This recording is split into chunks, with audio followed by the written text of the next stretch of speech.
Welcome back everybody. हम लोग इमरान खान से आज बात कर रहे हैं right outside his house in his lovely garden.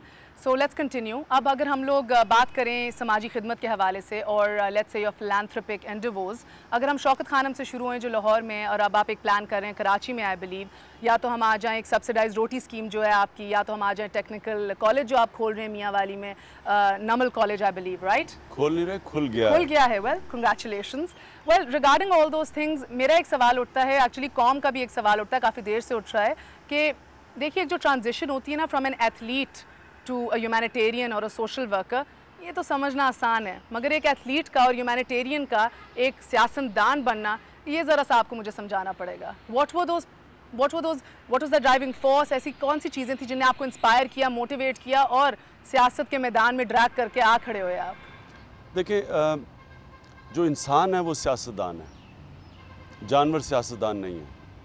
आप देखते हैं, मैं मिसाल ये दिया करता हूँ कि एक चीता भागता है, हज़ारों हिरन होते हैं, उनमें से वो एक हिरन को पकड़ता है, बाकी सारे अपनी जान बचा के भाग जाते हैं और गैर सियासी होते हैं। वो एक अगर उनमें से 20-30 भी चीते को अटैक करें, वो चीता भाग जाएगा। इंसान भी जब जानवर बन जाता है और अक्लमंद जानवर रहता है, ज़्यादा जानवर से ज़्यादा अक्लमंद होता है, लेकिन हरकतें जानवरों की होती हैं, अपना सोचता है, अपना खाता है, अपना पीता है, तो वो फिर गैर सियासी हो जाता है।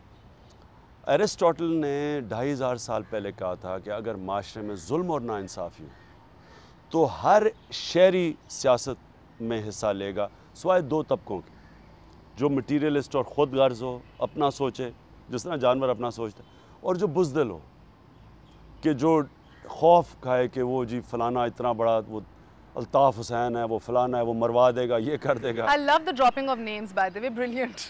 तो ये जो खौफ है, ये फिर इंसान को गैर सियासी कर देता है। आज पाकिस्तान में जो जुल्म हो रहा है हमारे माशरे में, हर तरह माशी, लोग मर रहे हैं, खाने के लिए नहीं है, चीज़ें बढ़ाई जा रहे हैं, कभी डीज़ल बढ़ रहा है, कभी इंटरनेशनल प्राइस नीचे आ रहा है, यहाँ ऊपर जा रहा है। आटा का कीमत जो है, आज आटा मार्केट में नहीं है, जो भी चीज़ें, महंगाई है, खाने पीने की चीज़ें नहीं मिल रही।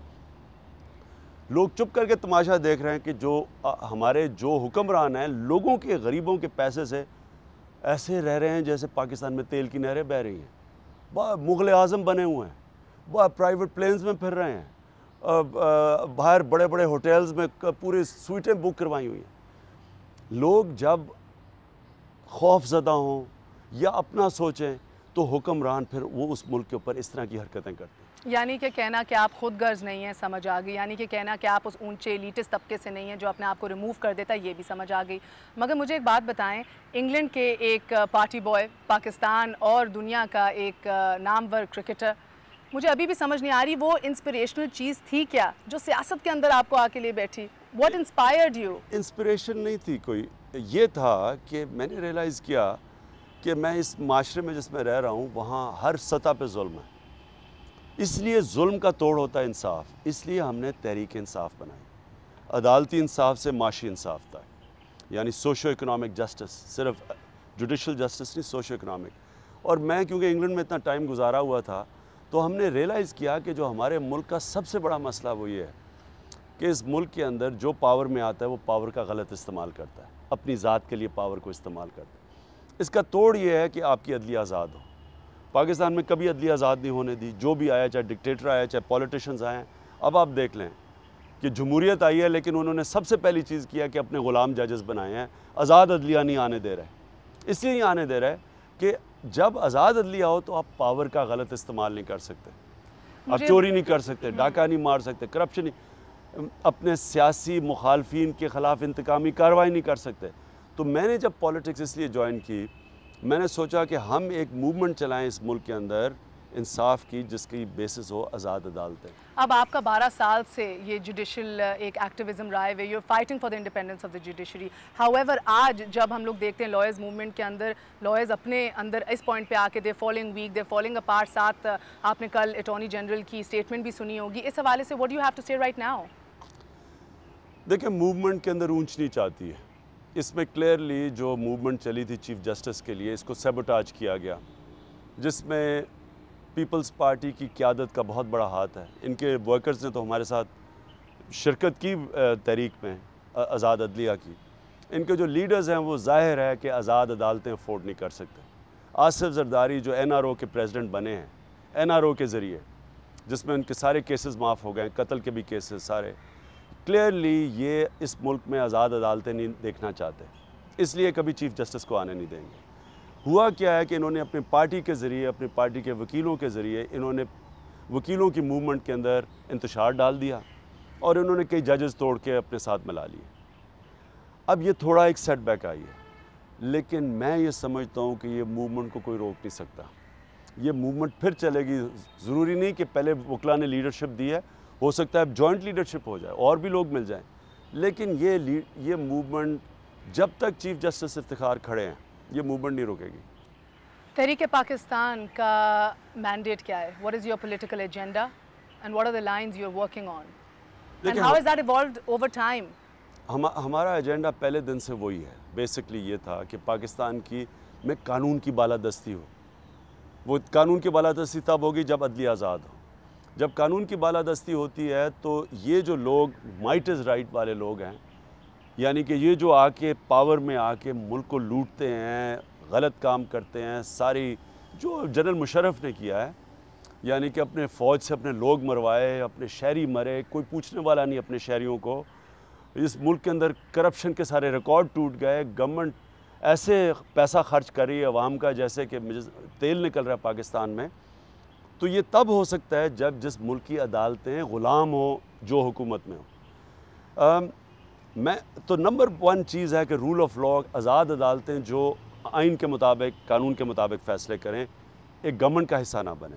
उसमें फिर एक उसी मुल्क के अंदर गवर्नेंस सिस्टम ठीक होता है, उसी मुल्क में इन्वेस्टमेंट होती है, सरमायाकारी होती है, उस मुल्क में स्टेबिलिटी होती है, क्योंकि जमहूरियत को भी आज़ाद अदालतें तहफ़्फ़ुज़ देती हैं, कॉन्टीन्यूटी भी आज़ाद अदालतें देती हैं, सरमायाकार को भी तहफ़्फ़ुज़ देती हैं, मज़दूर को भी देती हैं। वो कौम जिसके अंदर कानून की बालादस्ती होती है, वहाँ खुशहाली आती है। आप जो मुल्क में दुनिया की तारीख़ में देख लें, जो कौम खुशहाल हुई है, उन्होंने पहले कानून की बालादस्ती कायम की है, और जिस कौम में बेहतर कानून की बालादस्ती कायम हुई है, वो ज़्यादा खुशहाल हुई है। हाँ, सिंगापुर हमारे सामने मिसाल है कि ये कुछ भी नहीं था, सिंगापुर पानी भी अपना नहीं था, लेकिन एक लीडर आया, उसने अदालतों को मजबूत किया, क्रेडिबल किया, सारी सरमायाकारी खित्ते की सिंगापुर चली गई। वो छोटा सा एक इतना सा जजीरा है और वो पाकिस्तान के मुकाबले में कोई सोच भी नहीं सकता था। आज 200 अरब की एक्सपोर्ट्स करता है। आज $32,000 पर कैपिटा इनकम है सिंगापुर का। मुझे ये बताइए कि कहते हैं कि आपकी जो इनिशियल पॉलिटिकल इंस्पिरेशन थी और मोटिवेशन थी वो लेफ्टिनेंट जनरल हामिद गुल से आई, ठीक है। उसके बाद हम देखते हैं कि 2002 में आपने अपना वोट दिया फजलुर रहमान साहब को as opposed to Pervez Musharraf के जो कैंडिडेट थे फॉर प्राइम मिनिस्टर। सवाल ये उठता है इमरान कि इंस्पायर आप होते हैं लेफ्टिनेंट जनरल हामिद गुल से, वोट आप देते हैं फजलुर रहमान साहब को, मगर जिधर अवार्ड्स और ओहदे और रिकग्निशन की बात आती है वो आपको मिलते हैं for being that one person जिसने गैप ब्रिज किया है between Pakistan and the rest of the foreign countries, more specifically talking about England. क्या कहना चाहेंगे आप? देखें, असल में पाकिस्तान में प्रॉब्लम ये है कि हमारी जो एलीट है, इंग्लिश मीडियम एलीट है, वो पाकिस्तान को मगरिब की नज़रों से देखती है। उनको असल पाकिस्तान का कोई अंदाज़ा नहीं है। उनको नहीं पता कि पाकिस्तान के गांव में, देहात में लोग कैसे ज़िंदगी गुजार रहे हैं। उनको ये भी नहीं पता कि पाकिस्तान के शहरों के गरीब तबकों के क्या मसले मसाइल हैं।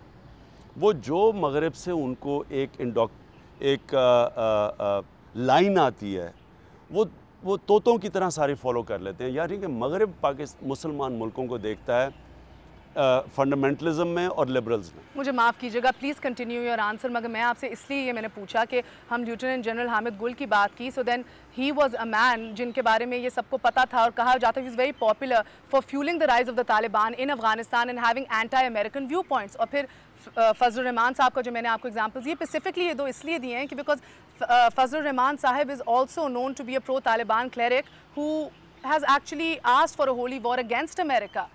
इस व्यू पॉइंट से मैंने आपको दिया है कि इंस्पायर और मोटिवेट आप इनसे होते हैं, मगर मैं पहले आपको क्लैरिटी बता दूं। सोशलाइज भी तो आप उन्हीं क्राउड से करते हैं इन इंग्लैंड ऑल ओवर। मैं आपको पहले तो समझाऊं कि ये प्रॉब्लम है, ये आता क्यों है, क्योंकि इंडिया में क्यों नहीं आया कि लिबरल और फंडामेंटलिस्ट में डिवीजन है। क्यों नहीं इंग्लैंड में? इंडिया के अंदर जो फंडामेंटलिस्ट हैं, 2,500 लोग उन्होंने भून दिए गुजरात के अंदर। उन्होंने 1 लाख लोगों को बेघर कर दिया। कभी पाकिस्तान में फंडामेंटलिस्ट ने ये नहीं किया।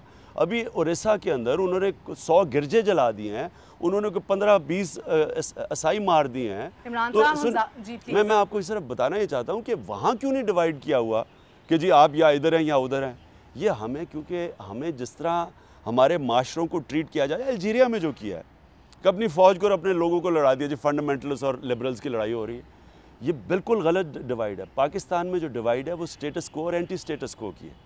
वो लोग जो इस मुल्क को एक जेन्युइन जमहूरियत चाहते हैं, और वो लोग जो इस मुल्क के अंदर एक छोटा सा एलीट तबका है जो इसके ऊपर कब्ज़ा करके बैठा हुआ है, और वो कभी लिबरल बन जाता है, कभी वो अमेरिकनों के साथ मिलकर जहादी बन जाते हैं। ये वही तबका है, इनको जो मर्जी कर दें। कल चाइना आ जाएगा, ये चीनियों के कन्फ्यूशियस की कोई फ़िलासफ़ी ले आएंगे। इन दीन ईमान कोई नहीं है, पावर है सिर्फ। अब मेरी जहाँ जनरल हमीद गुल की मुझे एक चीज़ पसंद थी, वो नेशनलिस्ट थे, नेशनलिज्म पसंद थी। जब जो कहते हैं ना कि उनसे मुतासिर थे, वो एक पाकिस्तान की बात तो करते फिर आज मुझे बताएं, मैं पहले बिल्कुल बोले, मगर इसके साथ साथ मुझे ये भी जवाब दें। आपने कहा नेशनलिस्ट थे। आज एक इंसान का नेशनलिस्ट होना और साथ ही प्रो तालिबान होना, प्रो शरिया होना, ये क्यों एक ही चीज़ कंसिडर की जाती है? Why is it overlapping? पहले तो नेशनलिस्ट जो एक वो नेशनलिस्ट थे, ये एंटी अमेरिकन होना की बात है। ये बिल्कुल गलत है कि जनरल हमीद गुल ने तालिबान बनाई। ये बिल्कुल गलत है। आपको पता है कि तालिबान की सपोर्ट पीपल्स पार्टी की लिबरल गवर्नमेंट के दौरान जनरल नसीरुल्लाह बाबर ने बाकायदा उन्होंने ओन किया है। इंटीरियर मिनिस्टर थे, उन्होंने जाके तालिबान को ओन किया है। बेनज़ीर को कहा जाते थे मदर ऑफ तालिबान। तो ये तो पहले फैक्चुअली गलत है कि जनरल हमीद गुल ने तालिबान है। मैं सबसे पहले मैं जनरल हमीद गुल के उनके अपने व्यूज़ हैं, वो आप उनसे पूछें। मैं उनके सारे व्यूज़ को डिफेंड नहीं, मुझे नहीं पता कि उनके सारे व्यूज़ क्या हैं, लेकिन मुझे जो उनका व्यू पसंद है वो एक नेशनलिस्ट है। अब दूसरी चीज़ कि आपने फजलुर रहमान की बात की। फजलुर रहमान को मैंने वोट नहीं दी थी, मैंने एंटी मुशर्रफ वोट दी थी। इसलिए दी थी क्योंकि मैंने PCO के ख़िलाफ़ वोट दी थी। MMA का सबसे क्लियर स्टैंड था उस वक्त PCO के ख़िलाफ़। उस वक्त पीपल्स पार्टी गवर्नमेंट अभी जनरल मुशर्रफ से बातचीत कर रही थी, और तब से डायलॉग तो ये तब से शुरू हुआ था। इसलिए इनकी लाइन एंटी मुशर्रफ ज़्यादा थी, मैंने इसलिए दिया। मैंने इसलिए नहीं दिया कि मैं कोई जनरल फजलुर रहमान के सारे व्यूज़ से, आपको पता है कि मैं सबके ज़्यादा तनकीद इनके ख़िलाफ़ की। लेकिन अब मुझे बताएं कि ये सो कॉल्ड लिबरल गवर्नमेंट के एलाई हैं फिर फजलुर रहमान, आप इनको क्यों नहीं सवाल पूछते? आज आपके घर बैठी हूँ ना, नेक्स्ट उधर ही जा रही हूँ। नहीं, मैं आपको ये पूछता हूँ ना कि क्या आप जब किसी से अलायंस करते हैं, ये ज़रूरी नहीं होता कि आप उनके व्यूज़ को प्रिस्क्राइब करते हैं। आप हो सकता है 1 पॉइंट एजेंडा पे अलायंस करें, 100% एम्ब्रेस ना करें इधर नहीं, लेकिन आप 1 पॉइंट एजेंडा पे अलायंस करते हैं। मसलन हमारी APDM की अलायंस है। अगर आप इजाज़त दें, वक्त हुआ चला एक छोटी सी ब्रेक का, and then we are gonna continue from right here. Not to worry, stay tuned, we are gonna be right back.